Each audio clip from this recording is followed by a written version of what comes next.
Akkam jirtu daawwattoota Egeree Miidiyaa bakka jirtanitti nagaan keenya isiniif haa ta'u. Egaa akkuma baratame har'as qophii irraa barachaa ittiin bashannantan isiniif qabannee dhiyaannee jirra. YouTube channel keenyaaf haaraa yoo taatan subscribe gochuu hin dagatinaa. Amma xumura qophichaatti nu wajjiniin tura nu hordofaa. Tole maqaan keenya jedhamta? Dandanaa Duumesaan jedhama. Shamsuun jedhama. Galaanaa Harkasaan jedhama. Tole mee gaaffii tokko si gaafadha. Waan asitti fakkaatan adeemsista. Guyyaa tokko faranjoota 9 ta'anii kaaffee tokko deeman. Nama faranjoota 9 jechuudha. Sabooddee dhaqanii inni ajajamu dhufee maal isiniif ajajamu jennaani 45 coffee ayyaana. Namichi kun maal fidaa? 45 coffee jechuun garuu akkan beekutti coffee jechuun buna miti. Garuu kanan beeku garuu buna coffee jechuun buna. Sakaan immoo garuu namichi maal fidaa jette 45 coffee ajajatan amma isaan maal fidaa jette? Buna fida ka. Buna meeqa? Yookaan ispriisii ta'us yookaan ispriisii bunaa fi shaayii fiduu hin danda'u. Baay'inni isaa meeqa ta'e? Kan jedhamu jarri dhufan kun nama meeqa itti? Jarri nama 9. Yeroo kan namicha ajajee 45 coffee. Akkanatti immoo godiroodha hin guunne jechuudha. 45 coffee jechuun garuu 45 jarri nama meeqatti? Nama 9. Hin caale bunni intinaan kun hin caale baay'ee. Kanaaf maal fidaa jettee? Akka yaada koo itti wanti dhufu bakka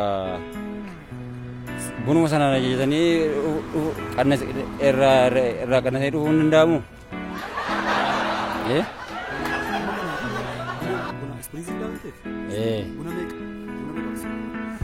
Buna jechuun 40 meeqa amma jirri? 40 maal jedhan? 45 coffee. Yookaan afurii? Afur.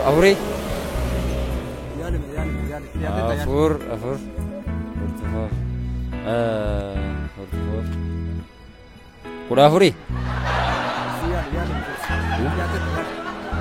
Kudha afurii sanuma natti fakkaata. Nama 9 kudha afurii. Hangalee garuu siin kun.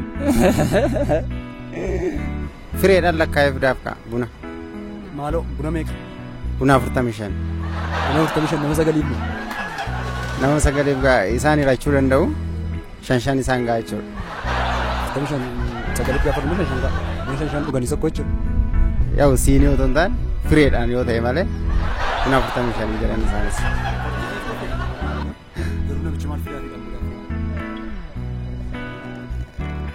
Waan danda'eef fiduuf natti hin fakkaatu. Kolfeetuma yoo dhiisee malee nama biraa itti tajaajilu danda'a. Amma gaa ajajamuu seera waan ta'eef waan ajajame fiduu qaba.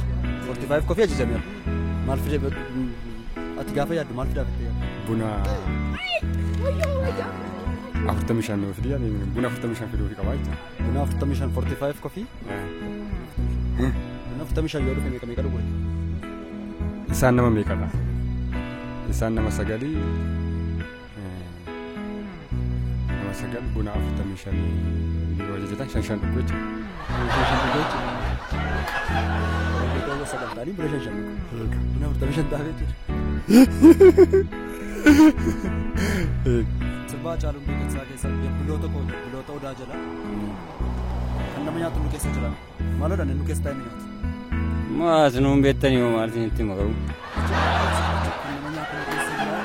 Jechuun isaa kuni kan nama nyaatu nu keessa jiraachuun isaa kuni waan nuun taane kan fakkeenyaaf kan namuma ta'ee kee waluma ta'ee nuuma ta'ee kee kan fakkeenyaaf wal gadi qabnee guddina walii dhoowwinee jireenya walii kan dhoowwin hin jira waan kanaaf jedheen garuu inni. Jechuun akka maal jechuu barbaade kan nama nyaatu nu keessa jira nu keessa kan nama nyaatu jira jechuun amma kallattiidhaan ibsaa maaludha? Kallattiidhaan moo akkana jechuun isaa kan nu keessa jire kan nama nyaatu nu keessa jira jechuun waan fakkeenyaaf nama guddina nama guddifne kan immoo juuntaadha qaban jedhe sanuma eegaa kan inni sirbe kana. Nama nyaatu nu keessa jira juuntaadha jechuudha. Sanaaf sirbe ammas garuu ifa manaa godhaati namni keenyas immoo hin beektanii namnis waliis immoo keenya ta'ee kan immoo waliif yaanne waliif hin dhaabanne kan wal deebi'ee wal nyaatu sinuma jira garuu jara juun taa'enne malee isa hawaafu. Kun gaafa kanatti ilaallu dubbichi cigoo fi akka cigootti sokkoof sorgoo qaba na fakkaata akka kiyyatti kan nu nyaatutu nu keessa jira jechuun qaama keenya keessa otoo hin taane jabbilootuma sana keessa tokkotu nu nyaata jabbilootuma sana keessa malee qaama keenya keessa. Amma gaa kan inni jedhetti jabbiloota oda jira kan nu nyaatu nu keessa jiraadha kan inni jedhe jabbiloota miti nu immoo nama nu keessa maalidha kan nu nyaatu. Numatu nu nyaata jechuudha numatu wal nyaataadha malee akka caaluun jedhetti qaama keenya keessa miti. Jabbiloota koo kan nu nyaatu nu keessa jirametti yaadde. Amma gaafa loon akka nama baadiyyaatti loon gaafa bobbaasanii loon gosa baay'ee qabdi. Kaani zimmi jetteetu kan loon waraanaa ooltu jira. Kaan kana amala qabdu jira. Jabbiloota sana keessaa immoo gaaffollee wanti jedhamtu jirti jiboota keessa yeroo hunda lolaa barbaaddi. Jabbiloota sanatti isaan fakkeesseetuma Oromoodhum keessa Oromoo kan gurguru Oromoodhum keessa Oromoo kan nyaatutu jiraadha malee qaama isaa keessa galee fakkeenyaaf jabbiloota odaa jalaa jechuun fakkeenyaaf numa keessa jechaadha namum ta'ee kan nu nyaatu jechaadha. Inni isa barreem nu keessa jira kan nu nyaatu nu keessa jira qaama keenya isa ta'u keessa isa ta'u maal isa ta'u kan nu nyaatu nu keessa jira inni maalidha? Inni diina keenya jechaadha akka diina keenyaatti namu fakkaatee fira fakkaatee kan nu nyaatu nu keessa jira jechuudha. Fakkeenyaaf warra maal sitti fakkaata gaafa kallattiidhaan maqaa isaa dhufu maal sitti fakkaata? Kallattii nama fakkeenyaaf akka waa tokkotti gaafa uummata keenyas ilaallu gaafa uummata tokko ilaalu cunqurfamuun hin jira dhiibamuun hin jira deebisiiti waan tokko tokkoonis. Inni nu nyaatu maalidha? Inni nu nyaatu diina keenya jechaadha diina keenya jechaadha.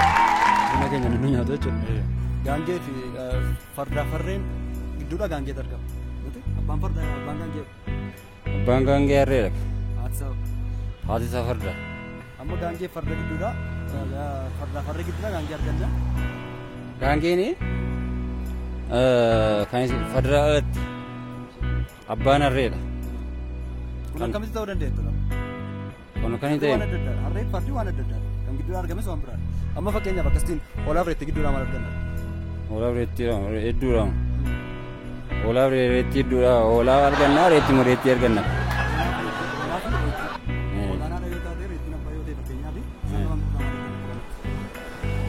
Fakkeenyaaf yoo reettiin abbaa ta'e hoolaan immoo yoo haadha taate hoolaa mata argama iddoo sana keessa. Sanuma hoolaa ma dhalata. Hoolaan fakkeenyaaf reettiin nalu sirriitti illee ta'a malee dhugumam sirriitti illee ta'a malee. Yoo keessaan dhiigaan illee itti baate jechuudha. Hoolaa ma fakkaata. Sana jechuudha. Sababa hoolaan abbaa ta'e jechuudha. Fardi fardaa harreen harreedha. Garuu yoo warra argatan gaangee gidduudha argama. Waan bira waan adda ta'e sadaffaatu jechuudha. Warri kun lamaanis yoo warra argatan maaltu gidduudha argama. Otoo wal argatanii yeeyyii. Hoolaa bireetti gidduudha yeeyyii argama. Yeeyyii yoo argamte malee hangammaa hoolaa bireetti gidduutti wanta argamu hin jiru. Akka kootti hoolaaf re'ee yoo wal bira ga'an wanti argamu hin jiru. Yoo argame maaltu argama? Kana waa argama eessi yaadu hin jirus akkuma kamittis ta'e akkuma aadaa Oromootti sennaa fudhannu hoolaa fi re'ee wal bira geessee dhageenyees hin jiru. Fardaa farreen maal wal bira ga'an? Fardaa farreen amma fakkeenyaaf